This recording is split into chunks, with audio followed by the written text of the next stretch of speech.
పాపరాజీస్ culture PR stunts Bollywood లో కొత్తవి కాదు. సెలబ్రిటీని హైలైట్ చేయాలన్నా ఈగ వాలనివ్వకూడదన్నా వీరి చేతుల్లో పనే. అయితే ఈ పిఆర్ గేమ్స్ బీటౌన్ లో ఎక్కువయ్యాయంటోందో బ్యూటీ.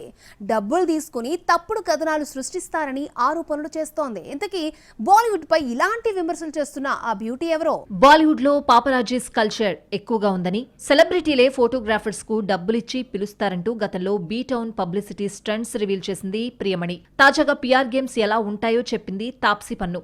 బాలీవుడ్ లో పిఆర్ స్టంట్స్ పీక్ స్టేజ్ కు వెళ్లాయింది సొట్టబుగ్గల సుందరి.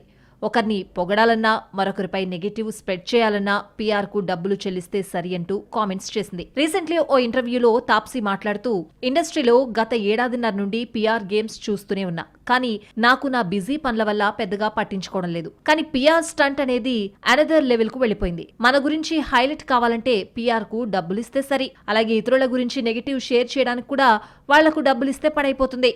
మన విజయం ఇంకొకరి వైఫల్యంతో ఎలా వస్తుంది? నా మనస్తత్వం అది కాదు.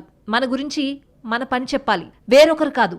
నేను నా కోసం, నా కుటుంబం కోసం ఖర్చు చేస్తా, అంతేగాని పొగడ్తల కోసం పాజిటివ్ కథనాలు రాయించుకునేందుకు డబ్బులు చెల్లించేంత స్తోమత నా దగ్గర లేదు అంటూ పిఆర్ స్టంట్స్ కు కౌంటర్ ఇచ్చింది సొట్టబుగ్గల సుందరి. టాలీవుడ్ లో క్లిక్ కాకపోయినా తాప్సీ పన్ను ప్రస్తుతం బాలీవుడ్ లో సక్సెస్ఫుల్ హీరోయిన్. షారుఖ్ ఖాన్, అమితాబ్ బచ్చన్ లాంటి స్టార్స్ తో యాక్ట్ చేసిన సొట్టబుగ్గల సుందరి గత ఏడాది బాక్స్ ఆఫీస్ దగ్గర సందడి చేయలేదు. ఏడాది క్రితం అనౌన్స్ చేసిన ఓటీటీ ఫిలిం గాంధారిలో నటిస్తోంది. అలాగే ముల్క్ సీక్వెల్ ఓ లడ్కీ హే కౌన్ అనే మూవీ లైన్ లో ఉన్నాయి.